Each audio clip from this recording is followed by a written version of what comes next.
I've got Smitty back with me. You were a crowd favorite, not favorite, but you were a crowd favorite. And I think we ended last time with you talking about your experience on 9/11. We're going to give a shout out to, everybody that was involved in that. Who put this out around September 11th. But I kind of want to pick up where we left off last time. You'd just been through 9/11. You had lost your father.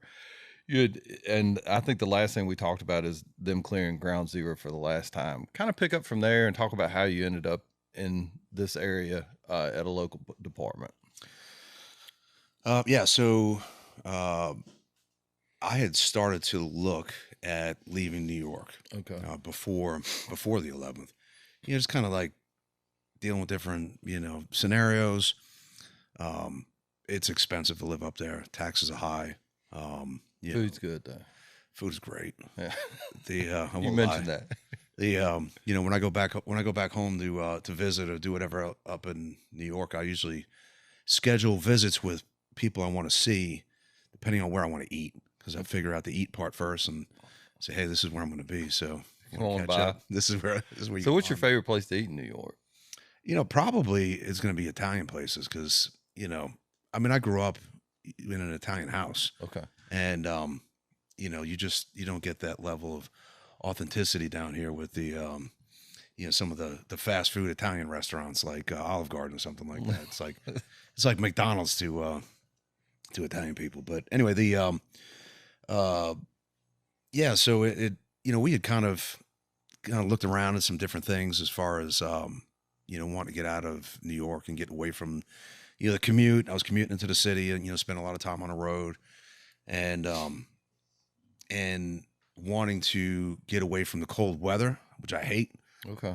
And so, like, literally, this is like my thought process at the time was I grew up on the coast, so I wanted to be near the ocean relatively. Okay. So the East Coast was going to be on the menu. North wasn't an option because I hate the cold. I didn't want to get any colder than it already was, so I had to go south. And so when I think about the South and when I thought about it, it was kind of like, all right, Virginia, the Carolinas, Georgia, and Florida. And my grandfather lived in Florida when I was a kid, and so I was familiar with it. He lived in Orlando. Okay. But I don't want to go to Florida because they don't have basements, got big bugs. It's just not for you. it was it wasn't gonna too far. Yeah, it was too far. It was too far. All right. So I said, all right, well, what does that leave? So Virginia, the Carolinas, and Georgia, and I really didn't know anything about the South culturally wise. And I was really worried, that, I'd end up down here and I'd be running out of town with, rednecks and pitchforks and pickup trucks and running me out of town, calling me Yankee, this or that. And everything like that happened. They just didn't have pitchforks. No pitchforks though. But I get it. So I culturally speaking, I was ignorant to it. So I didn't know what I was getting myself into. So I said, well, Virginia's kind of in the middle. Okay. It's not that far south. If I don't like it, I'll just go back. Because Right. when I left the fire department, I took a leave of absence. Okay. So I had a year to go back if I wanted to get my position back. I said, oh, this will be a good kind of trial phase.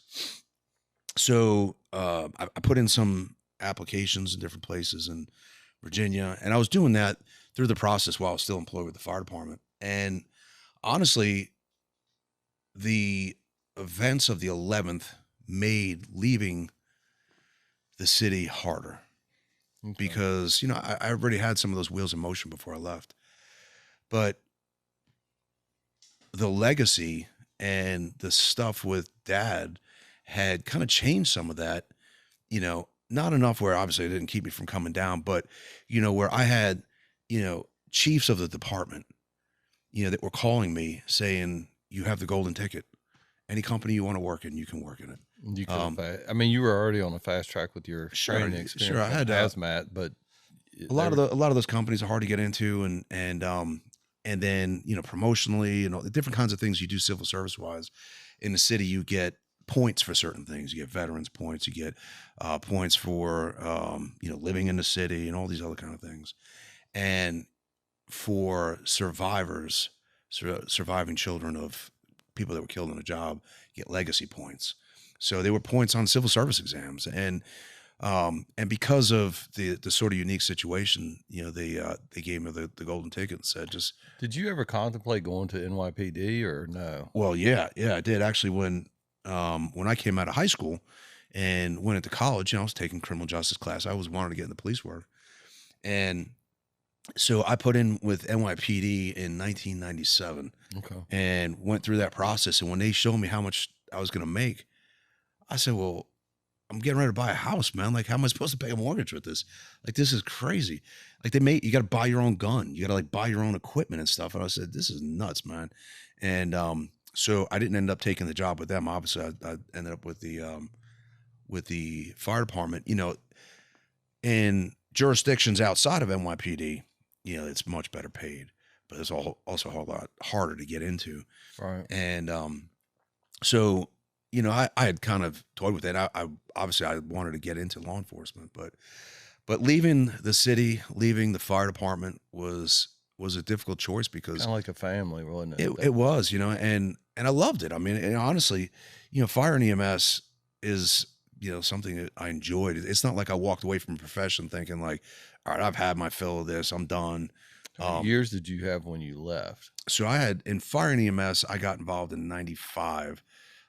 In various different places, but so I left in the end of '02, so it was about 7 years of doing work in that In the sphere. field, right?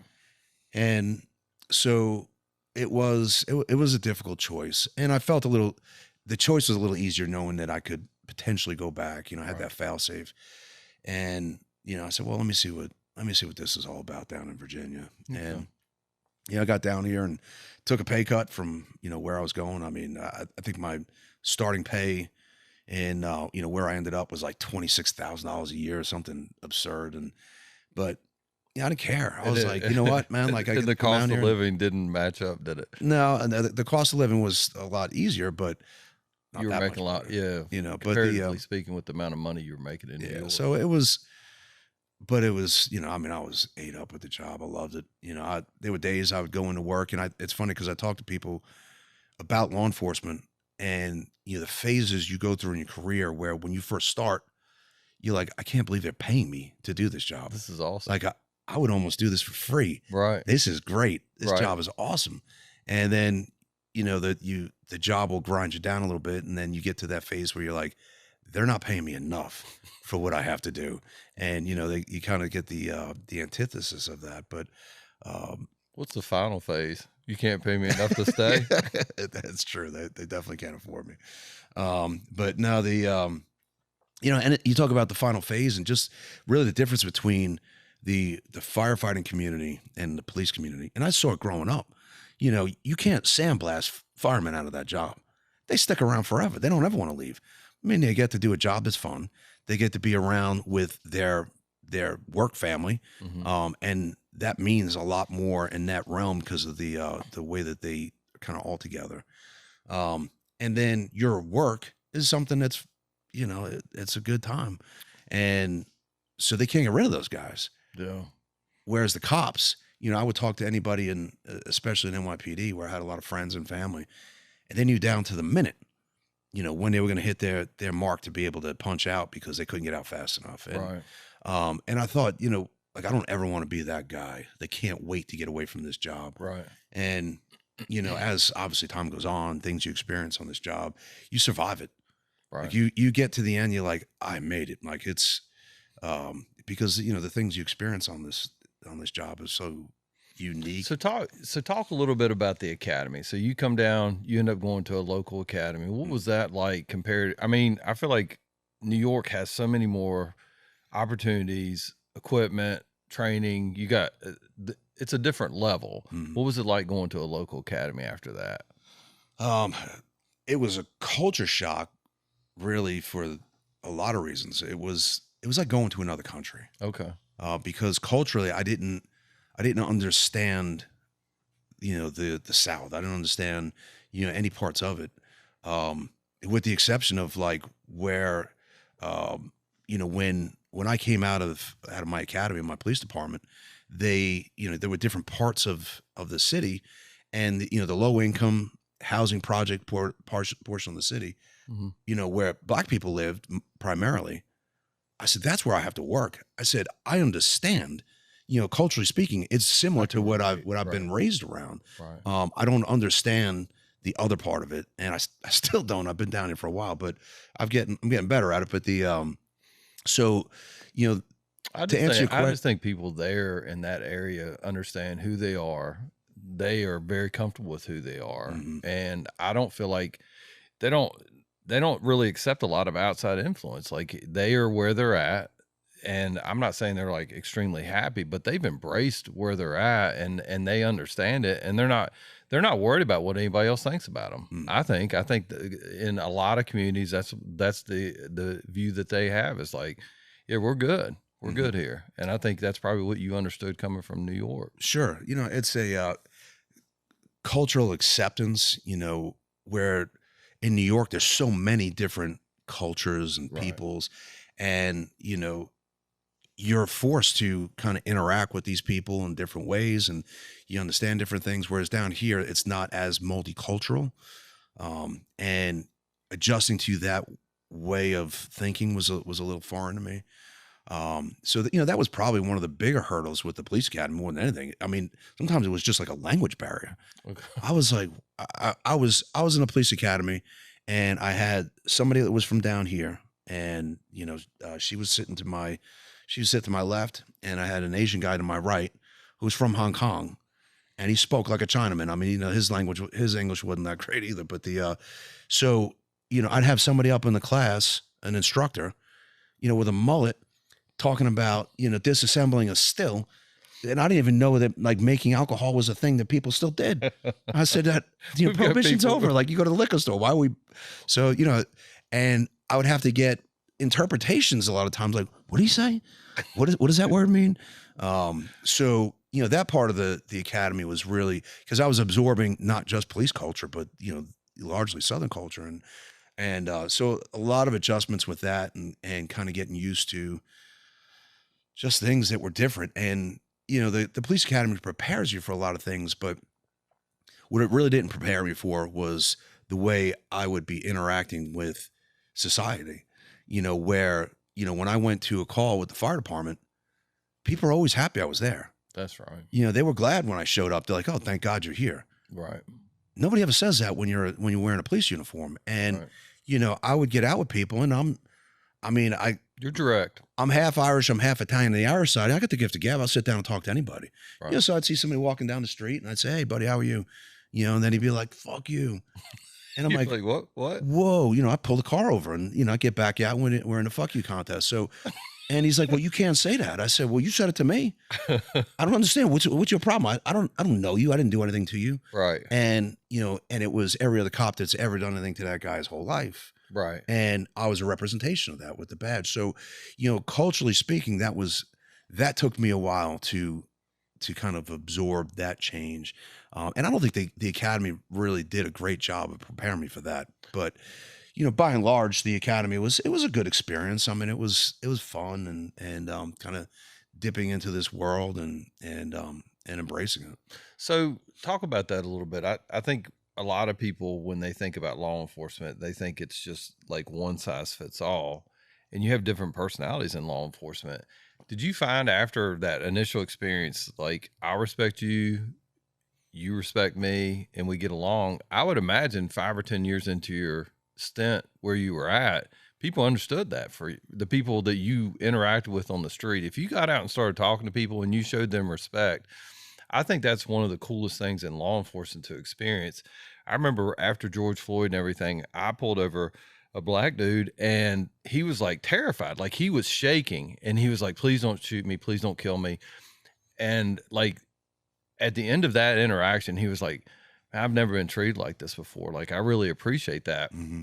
And I feel like in law enforcement, sometimes we need to do a better job of like understanding where people are coming from and understand like he wasn't acting. He seriously, his experience had been so negative that he thought that like his interaction with me might end up with his death. And I think if you can't respect that and if you don't understand it, I think a lot of people in law enforcement that don't, I think that's where we struggle. And you're exactly right. And I think that to your point, his perception.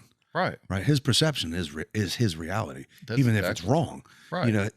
You know that we're not going out and hunting and murdering black people, but if there's people that perceive that to be true, then it is their truth. And so when they're having those interactions, but the word that you used, I think has been so important. It has paid more dividends in my career, and that is respect. I was raised in a house where respect was very important. And, I was amazed at how interacting with sometimes a criminal element, sometimes, especially when I got, worked drugs and worked as a narc for 8 years, that when you treated somebody with respect, that they would react in a way that was not what most people would expect, because you'd have a lot of police officers that would come in and just, somebody's in that fuck you contest. And, then it's just a matter of, well, I got this badge and I got, 20 guys can show up and, and change your mind about something, as opposed to just kind of meeting somebody where they're at and just treating them with an ounce of respect. And that would go so far, because I think that especially in people that are dealing with bad socioeconomic issues, people who are constantly in and out of the criminal justice system, are so seldom treated with any kind of respect, either by the police or really by anybody else in life. Right. That when they get it, their response to it is amazing. And, as I continued on the job, the more time I spent interacting with, different elements of criminals sometimes in the street, or just, regular people that were just living in these neighborhoods, when they saw that I would come out, and even in a bad situation, even when I had to arrest somebody, you did it in a respectful way. And I would tell people, listen, the difference between you and me is probably about 2 or 3 bad decisions. No. And I'm not going to sit over here on my high horse. And, meanwhile, it's probably more than 2 or 3, but, they would respond to that in a way that say, all right, this guy's really not that much different than me. He's got a job to do. And it didn't always work. I mean, I've been in plenty of fights, but even in some of the fights, I'll never forget, I got into a fight with this guy one time, and, we ended up, it was a pretty knockdown, drag out fight. And I think people, when they think fights, they see something on the internet and they're like, oh, that cop's in a fight. We're talking about like, hey, I'm not really sure if I'm going to win this. Oh yeah. I mean, this was a pretty gnarly one. And I ended up dragging this guy to the jail, threw him in the drunk tank, not threw him in there, but we put him in the drunk tank. And, I'm getting ready to put my paperwork and all this together. And then it was just a little, just the little glass window that he looked through. And I said, yeah, man, what you need? And he said, sir, I don't mean to be disrespectful, but is there any chance I can come out of here? He's like, someone took a dump in the toilet here. It's overflowing. It's disgusting in here. He's like, look, I'm sorry for the way everything went before, but like, you mind if I just can at least come out and sit down? I said, yeah, of course. And, something that I learned in my time with the fire department, where I would see the ESU guys, and they would use a line pretty often. They would say, listen, if you behave like a gentleman, you'll be treated like a gentleman. Mm-hmm. And they would usually follow it up with, if you behave like an animal, then that's the way you'll be treated, because we'll put you in a cage.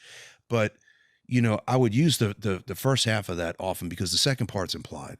And, I would say, listen, if you behave like a gentleman, or for the times I had a wrestling, if you behave like a lady, then that's the way you'll be treated. Right. Like if you want to meet me up here, I can get up there with I can get there quick. But the important thing is that you're able to bring it back down. And this guy brought it back down, and I had no hard feelings. I mean, me and this guy were knocking the dog shit out of each other. An hour before that, his eyes all swollen up, and, I'm dirty and sweaty, and now I got a lot of paperwork to do. And the guy's just asking for just a modicum of respect. And as soon as I did that, I said, yeah, of course, man, come on out. Like, it's disgusting in here. I'm sorry, I didn't realize the toilet was like that. And sat him down and cuffed him around front. And, the way that guy responded, that when we eventually went to court, he would tell the judge, he's like, this officer was very respectful to me. I apologize for the way I behaved. It wasn't right. This guy didn't deserve it, kind of thing. Whereas if I had just gone in there and, slammed the door, I don't care, you deserve it. This is where you ended up. This is a consequence of your stupid choices. Again, I would go back to, listen, man, I mean, you did what you did, motivations being what they are. And outside of like, molesting kids and stuff like that, like most of the other things that people do criminally, you could step back and at least say, all right, I understand why they're making some of these choices. I wouldn't make them, but at least you can kind of be empathetic to that. So, and being able to do that, and like you said, just showing people respect, it is paid dividends in I the way think I that's handle the cool business. thing. I think that is one of the cool things about working in a local community is once you establish that, and if you're fair and you play and you are consistent with the way you apply things, Hmm. I think people respect that, and they respect it on the higher end of as far as people that are extremely violent. I feel like they will come back and go, this is not one that I need to try. Right. And I think there's a lot of cops out there that are, I know in our generation, that are benefiting from a generation or two before us that established like, no, it is not going to work here. It is, Yeah. you are going to pay a higher price than you think for what you're about to do. And people are making that assessment every single time they're interacting with a cop. They're looking at it and thinking, is this guy giving off that energy that if I go and test this, like I can, I might like be able to I'm going to win. come out on the winning end of that. And, and you're right. I think that, the respect comes from the way that you've treated people, the way that they see you treating other people. I used to work off duty in the projects, and, I'd interact with those people constantly, just walk around talking to them, whatever else, so that when it came time to a law enforcement action, they would, they would say hi, or they'd be like, "Hey man, don't mess with this dude," or Like, you don't want to try this. or sometimes they would even ask for you by name. You'd be out there dealing with somebody, and they'd be interacting with some asshole cop, or not, not jiving, and they'd be like, "Hey, where's Smitty?" Or other officers that they had good interactions with, and you'd go out there and you'd be like, "All right, man, relax. Let's just get the cuffs on, get this taken care of," and then, and it would de-escalate that, and that was by, establishing that trust and that respect with with those. Yeah, and I think about some of the guys that I've worked with with agencies around here. We won't be specific, and they were some of the best people as far as serving warrants and stuff like that. They would rarely they'd get a stack of warrants. They'd be done by the end of the day because they'd call them and say, "You don't want me to come to your house and find you. Yeah. Like, come turn yourself in." Transition to like what it's like. You're now a team leader or team commander Hmm. of a TAC team, and the level of proficiency that each one of them have to have as an individual, but also as a team. Let's talk about what it's like to have a team like that. As a leader of it, what do you put into it, and what do you value? Yeah. So, I love to talk about the team. I'm proud of it. I'm proud to be a part of it. I got involved in a SWAT team in 2004, Okay. and, kind of made my way up through, different levels of leadership to where I am now, where I'm, kind of the overall commander of the team. And, one of the things that I expect from, the guys that are there is, is that level of dedication, and that, that sense of, accomplishing the mission, and, that common goal. And, in the same way where you're dealing with, folks on the street, in a leadership role, you fall into a lot of the similar things. You treat people with respect, you value the things that they're doing. And so the level of proficiency that those guys have to have, part of that is establishing that, right? Setting expectations and saying, all right, for every operator on the team, here are minimum standards. Minimal standards you need to be able to check before we even start getting into some more specialized things. And of course, in that realm, there's so many specialized elements that come with SWAT, and there's a lot of really fancy tools and weapons and things of that nature that we use, tactics certainly that we employ, but none of those things are worth a hill of beans if you don't have the right people to use them and to execute it. I know that when we come up with a plan, even if they go in there and something kind of knocks that off course a little bit, that those guys can pivot and adjust and still accomplish the mission. Staying focused on what that is, and making sure that they are trained and equipped to be able to encounter whatever it is that comes up. And I was talking to somebody the other day about it, and they were asking about the team, and I said, we're like the Swiss Army knife for police work. When regular people in the world need help, they call 911, the police show up. Mhm. When the police need help, they call SWAT. And, and we have to go in there to fix whatever. And, in the 20 some odd years I've been involved in SWAT, I mean, some of the things we've been called to deal with are just like, well, this doesn't really seem like a SWAT thing, but I guess we're gonna have to go in there and fix it. And, because you have to be multifaceted in being able to attack a thing.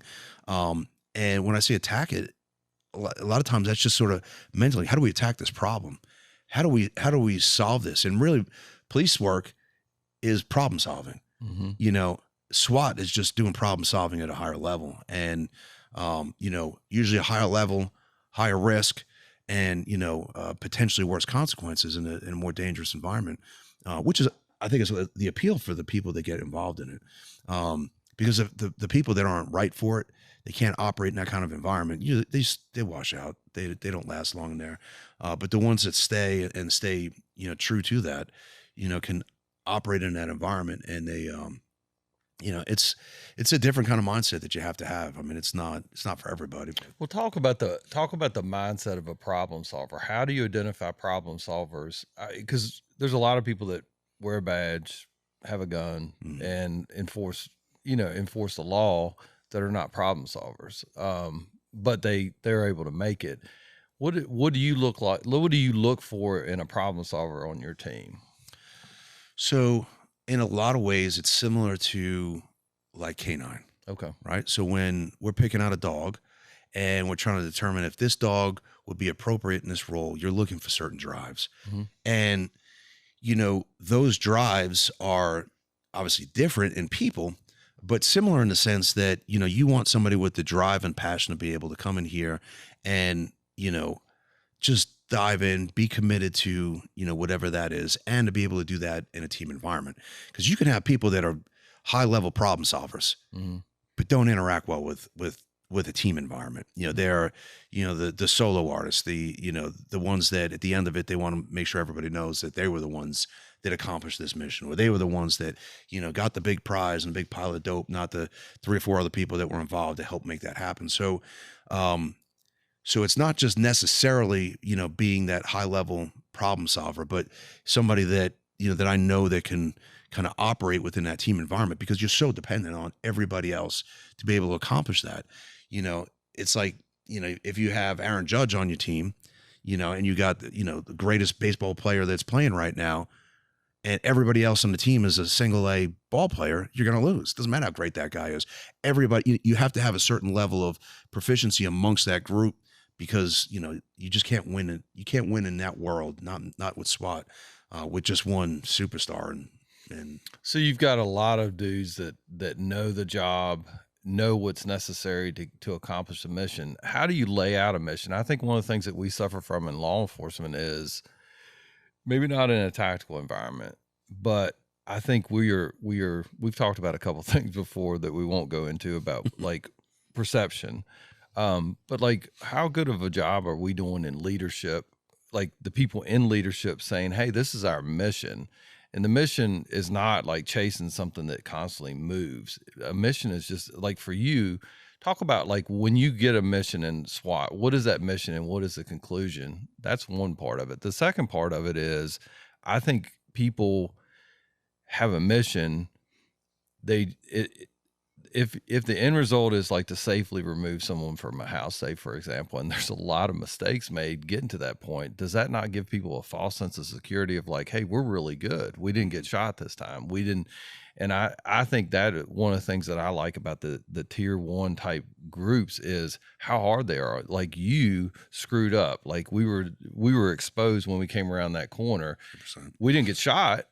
We didn't lose anybody because of it, but like if we continue to do that, that is not a victory. That is we chanced upon a victory.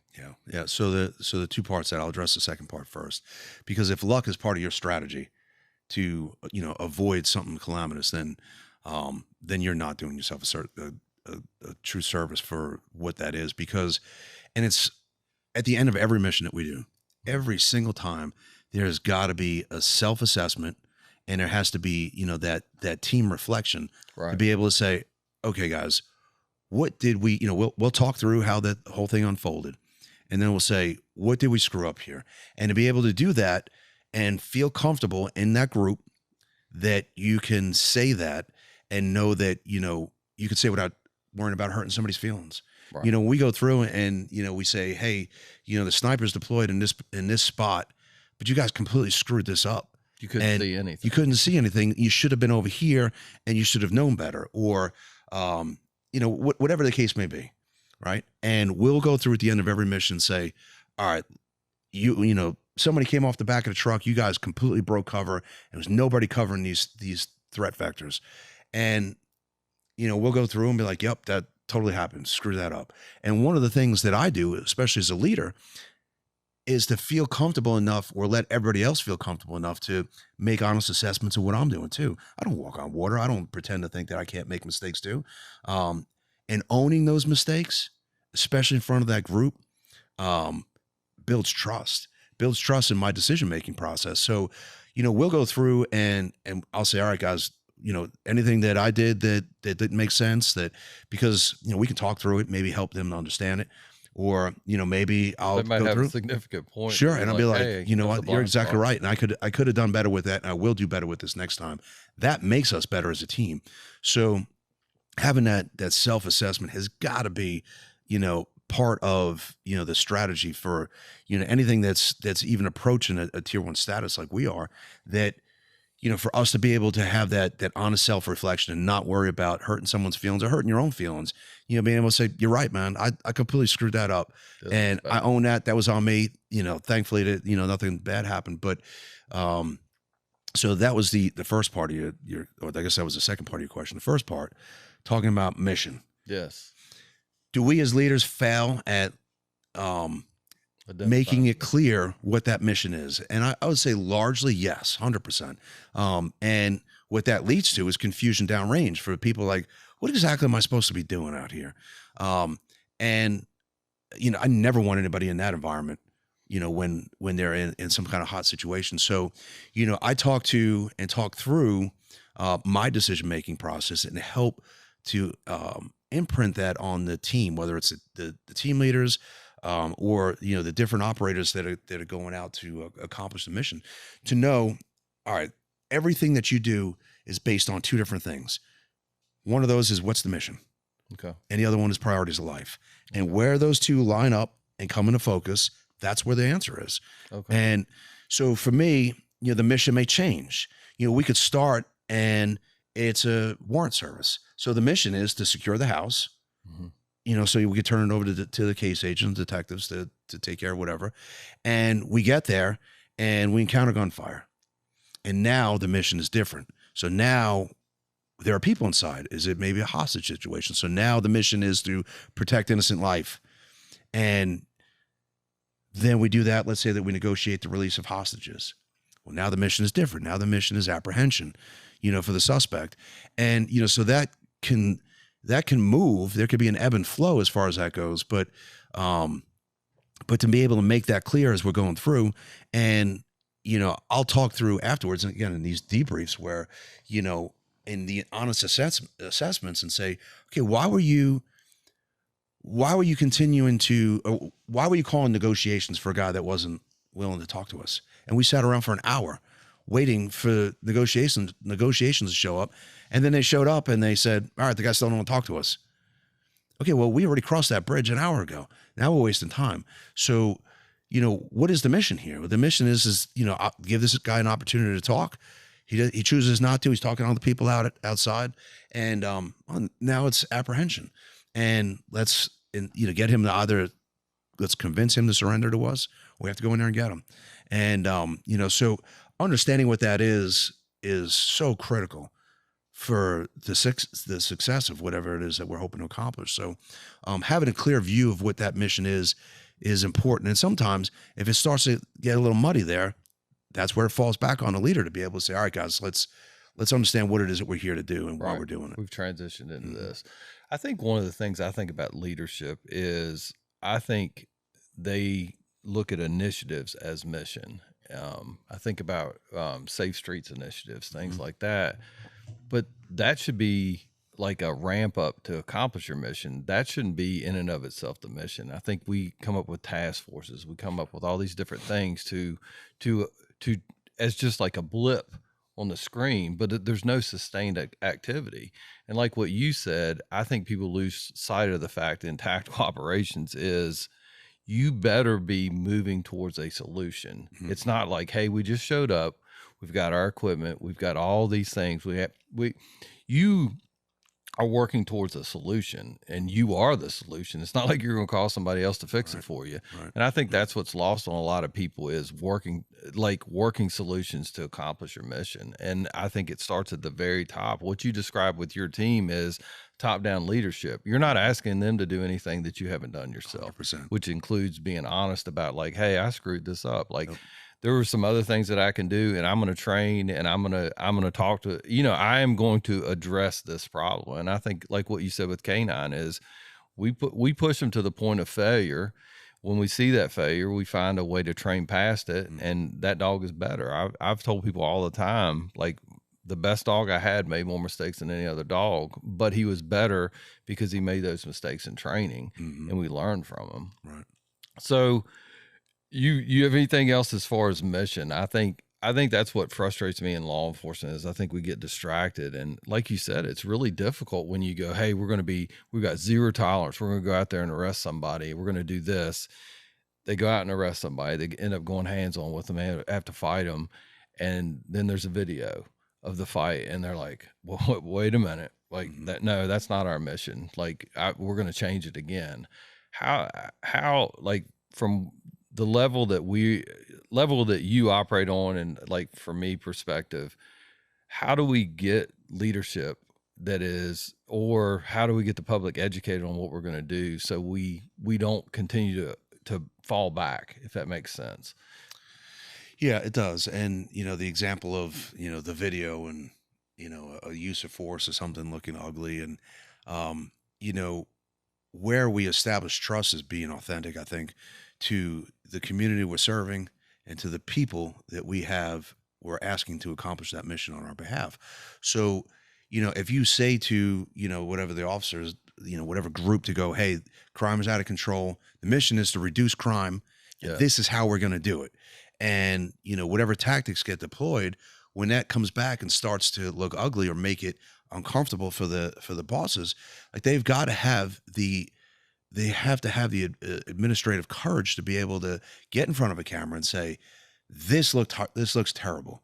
Violence is terrible. Using force is bad. However, when we're using force, it's because it's a reaction to, somebody in the community that's making bad decisions and we don't want to use force. But compliance is what we're looking for. Exactly. But you have to have the capability to do violence to accomplish that. And I think that's where people start to get squeamish. And, again, not to say that, we should be heavy-handed at just coming out here and brutalizing people. Of course not. Violence should be the last resort, but it doesn't mean that we can't ever use it, because then what happens is that, people run roughshod and you don't have the enforcement part. You can't back up what you're hoping to enforce. And I think to be able to message that, I don't think it's a difficult concept. I think when you start to run away from that and say, because you see it often, and I've seen it, I do a lot of work through the PBA and get involved in a lot of critical incidents, officers involved in shootings and whatnot.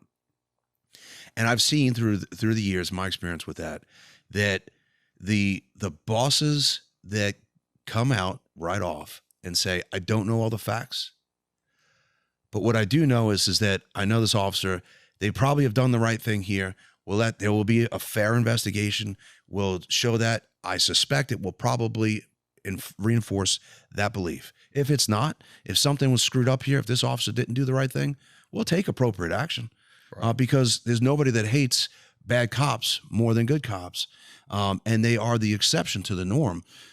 And when you do that and officers see and know that they have the support of the people who are supposedly leading them to accomplish these different missions, they will follow them through anything. I've watched interviews with that, with different leaders that have done similar kinds of things. And I thought I would work for that guy for half of what I'm making, at different points through my career.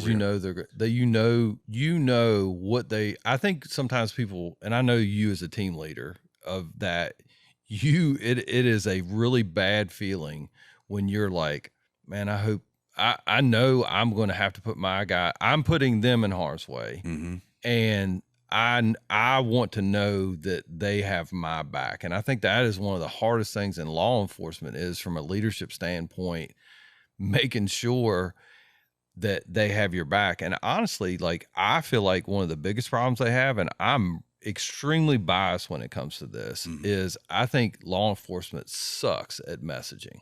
We suck at it. We have public information officers. What are they doing? They're just regurgitating facts. Like, use social media in a way that like, we've seen it used for bad. We've seen what they do, like the whole Russiagate, all these different things that they talk about. Why can't we use that technology and that information for good? And what we have to do is we have to do a better job of messaging. So, because, like, I will tell you this, I almost said your department, but some of the messaging that your department has as far as hiring and retention, they are kicking. I mean, they're kicking it through the goalpost. They are doing a phenomenal job. Yeah. If they can if agencies can, if they can figure that out, let's figure out how we can do enforcement and how we can message that. Sure. No, I mean, there's no doubt that, again, we could be doing a great job, but going back to that point before about perception, if the public is perceiving something different, well, it doesn't matter how good a job you're doing. If you don't have the support of the community that's given you the authority to do that job in the first place, well, then you're spinning your wheels. No. And so a big part of that is making sure that, when something bad happens, when something that comes out that looks ugly or uncomfortable, that you have the courage to be able to stand in front of a camera and be like, yeah, this is bad. When a dog bites somebody, it's probably not going to be pretty. If somebody has to use a baton, then, there's going to be a bad physical result of that, which is why we don't want to. But we have to train to be able to do that, because, you can't just expect police officers to come out here and just, not be able to take control of the situation, because, we're outnumbered.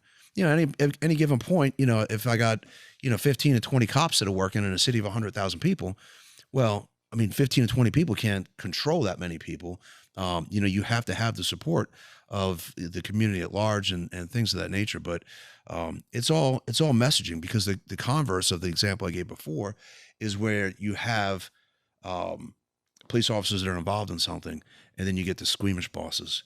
They come out and be like, oh yeah, and then jump right to the loud voices in the community that are, putting down the police, or asking, the police administrators to bend a knee, to the whims of the loud minority of people that are making noise about the police, and really the damage that you do with that, I think, not just in the community, but within the agency, where you lose the trust of the people that you're tasked with leading.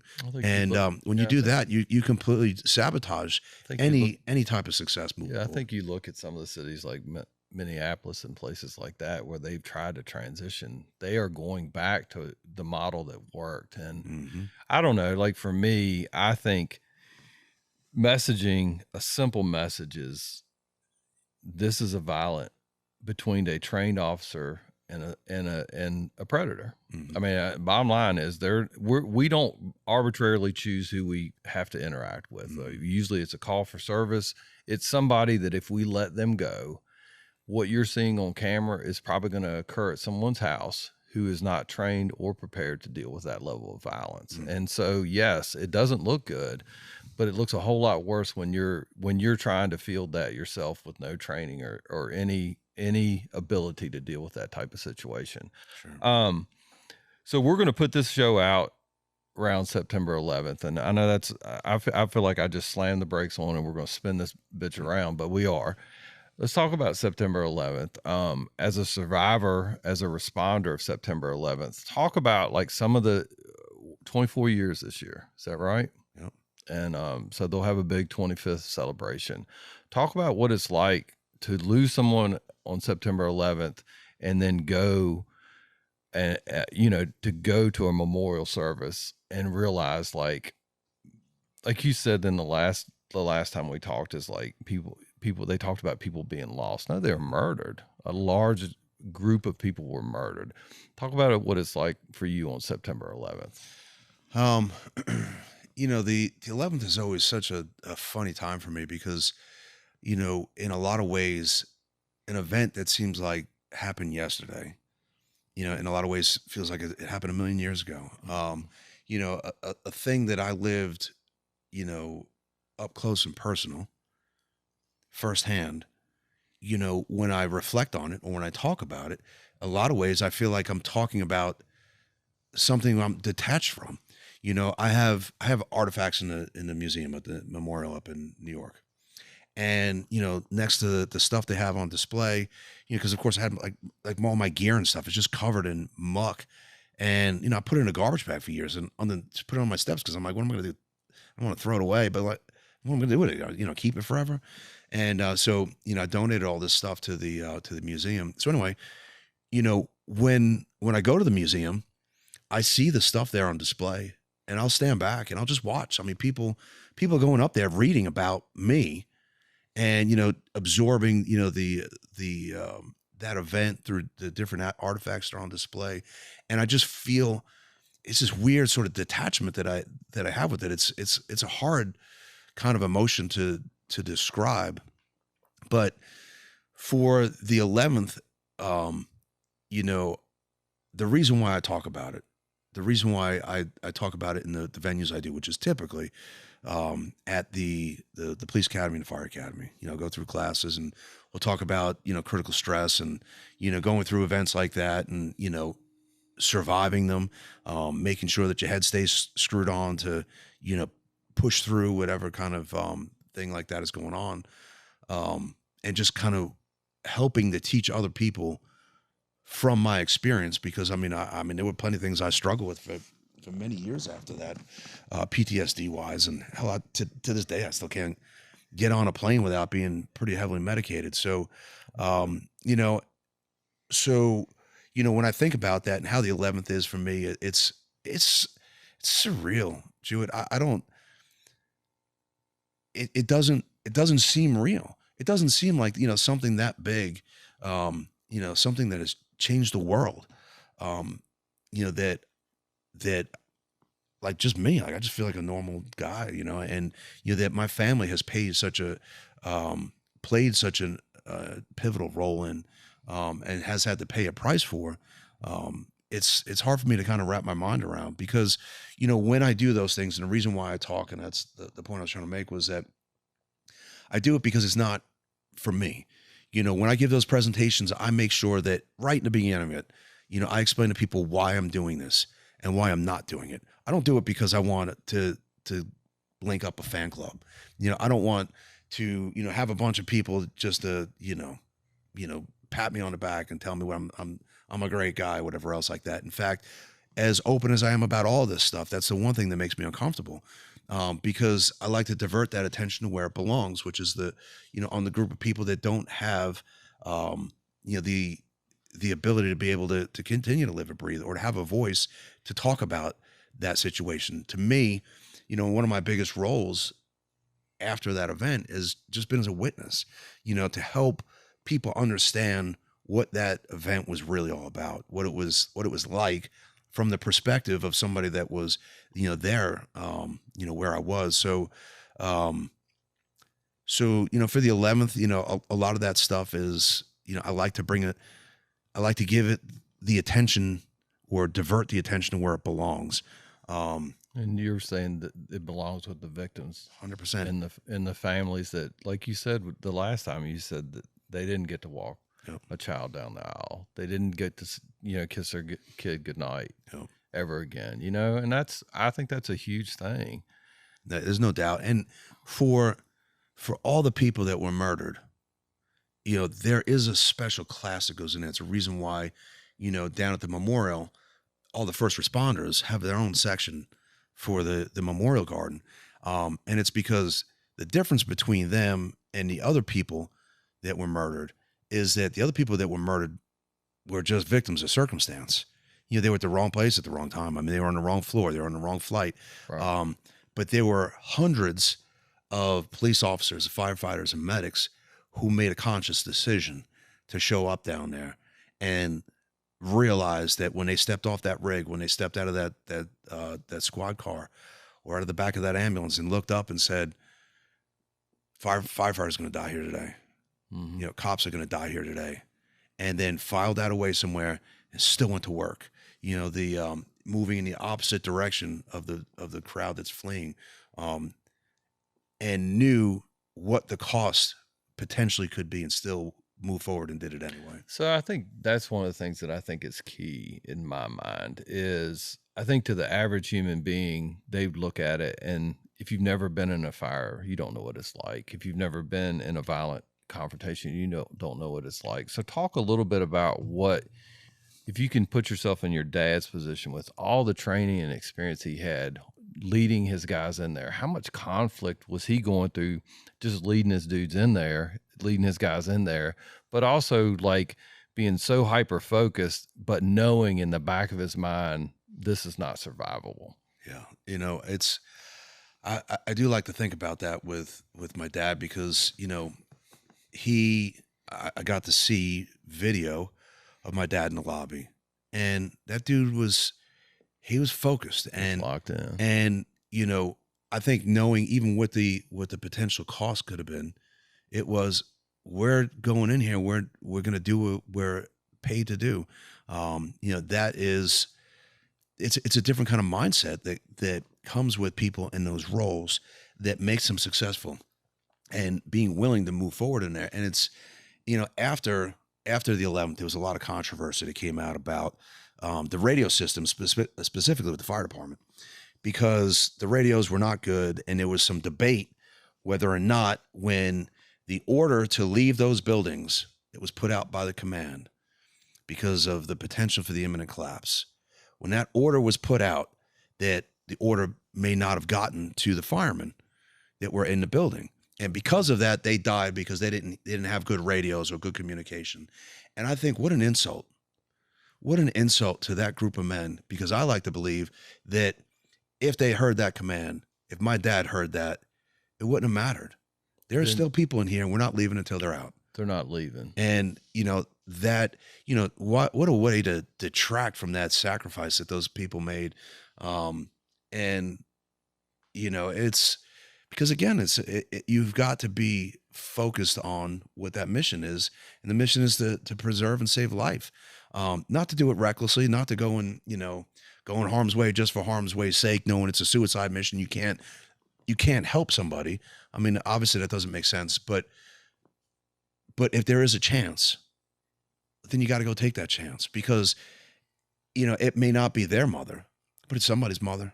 It may not be, you know, their brother that's in there, but it's somebody's. And, you know, they do that on behalf of other people. And, you know, and that's where it really is what separates, you know, people in that community, in the first responder community, really from everybody else.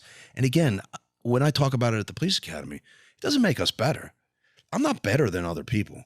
You know, I am different, you know, because, Right. you know, and the analogy I like to use is that, you know, especially in law enforcement, you know, you're driving down the road and there's a cop getting the shit beat out of him on the side of the road in a traffic stop that's gone bad. And if there are 100 cars that pass, chances are 99 of them are all going to be doing the same thing. 911. You guys better send police officers over there because, you know, there's a bad situation. And they keep driving, right? They don't have the skills. They don't have the, you know, I'm not saying that I have some, you know, expectation that they should pull over. But the difference is that you or me, or we're going to pull the car over, and I may get my ass kicked out there with that guy. Mm-hmm. But, you know, that mindset makes us very different than, you know, than the rest of the general populace. And it's the same mindset that says, yeah, people are going to die here, and I might be one of those people, but we still got work to do. Mm-hmm. And we're going to go in here, we're going to take care of business anyway. You know, pushing a team into an environment where, you know, they are putting themselves in harm's way on behalf of other people, on behalf of innocent people, on behalf of, you know, whatever civilians. You know, I've done that before where, you know, I'm standing at a CP, I lay out the mission, I send everybody down range, and, you know, they're encountering gunfire. And, you know, having been in firefights and, you know, knowing what that's like, and knowing that I'm not there to support them physically, but I got to listen to it on the radio, and I still have to have enough, sense of mind to be able to, continue to direct resources and everything else that goes with it. Some of the hardest things I've ever done as a commander. And, to listen to, guys get on the radio, like my team get on the radio and say, Mayday, Mayday. And I'm like, you guys are going to have to figure it out. There's nobody else coming to help you. You are the help. Right. And, so I don't know. It's a different kind of, mindset that kind of goes into, that kind of work and that profession, the first responder professions. So on September 11th, when you celebrate it, what would you like to say to the general population that watched it but didn't live it? What would you like to say to them? Celebrate, I don't think is the right kind of word, but reflect, to spend some time to think about those people, they're not jumpers, they're human beings. They're not passengers on the plane, they're people, and, any life is so precious, and any loss of that is a tragedy. And then when you deal with that and multiply it by 3,000, the enormity of what that tragedy looks like is not something that should just be, again, kind of washed or watered down by the passage of time. 24 years doesn't make it any less a tragedy. And, it's amazing now. I mean, I'll teach at the police academy, and, there are students that are in there that weren't even alive.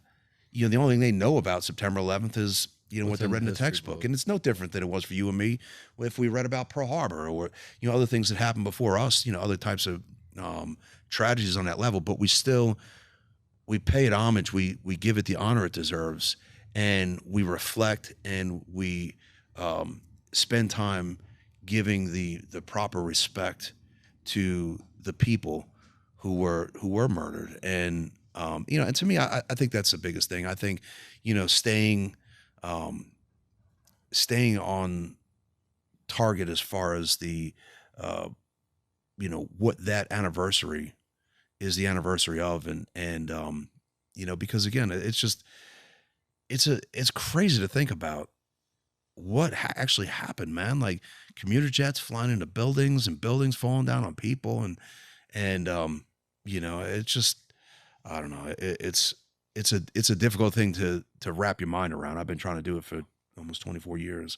But again, I think that to answer your question, what I would want people to do, the reason why I talk about it is because I want people to pay honor to those people that made that ultimate sacrifice. And in a way, it honors the profession. It honors the law enforcement, firefighting professions and EMS professions that, there are people out here, as evil and as screwed up as the world is, that are still willing to go into battle on your behalf. The George Orwell quote talking about, people sleep peacefully in their bed because rough men are willing to do violence on their behalf. It's true. And I think that it's, after September 11th, I don't think there was a fireman in the country, and even a lot of cops, that could have went to any store and got a coffee and had to pay for it. People were so proud of those professions. They paid respect and homage to, the sacrifice that those folks did, and kind of pushed that onto the profession at large. And they realized, I don't know who this cop is, I don't know who this fireman is, but they're probably willing to die on my behalf. That's special. And that deserves that little bit of respect. And, we lose sight of that, and people have short memories, and especially in the law enforcement capacity, people lose sight of that stuff very quickly, and then just try to find something bad and, paint that broad brush on everybody. I think the thing that bothers me more than anything in law enforcement and in general is the realization the same types of people that committed those horrendous acts on September 11th, they're still out there. Mm-hmm. And we are spending so much time as Americans destroying ourselves and people that have that. There might be a different pathway to it, but But you want to talk about a mission? Like let's as a community, as a law enforcement community, come together and go, hey, this is our mission, and let's support each other. Let's stop, and as Americans, let's stop going after each other. There's nothing any more evil than what was done that day, and that evil is still out there. The hijackers that committed those acts, some of the people that were taken out on the battlefield in Iraq and Afghanistan are gone.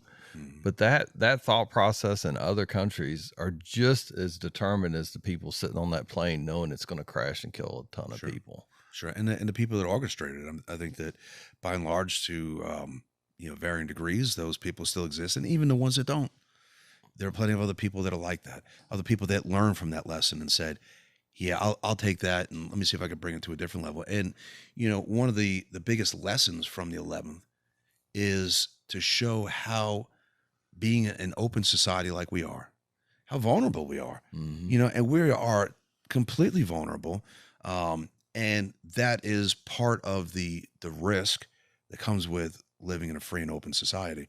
Now we've sacrificed a lot of those freedoms on behalf of securities that we think that we have. But we're still very vulnerable. And I think that, again, to kind of circle back to a point we talked about last time, I think most people just don't realize that, that level of evil is out there in the world. And they get reminded every now and then, something like that, like the 11th will come up and just sort of, remind everybody about how screwed up people can be. But, like I mentioned, it's hard to wrap your mind around, and most people just would rather not. They'd rather just kind of focus on, kumbaya. What's my next Everybody's vacation happy. look like?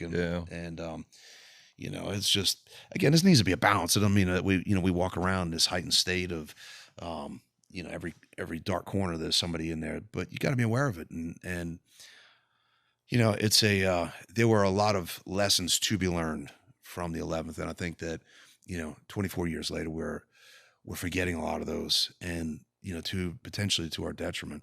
And because I don't ever want to see anything like this happen ever again. I certainly don't want to be part of it. I don't want to, and my loved ones or my countrymen be part of it. It's it changed the world. There were good things that came from it, bad things that came from it. But at the end of the day, it was tragic, and sad, really. Oh. Brother, I appreciate your time. You're always welcome here. And like I said, thanks for coming on, and thank you for your service and the sacrifices that your family made. Well, thank you, Julie. I appreciate you saying that.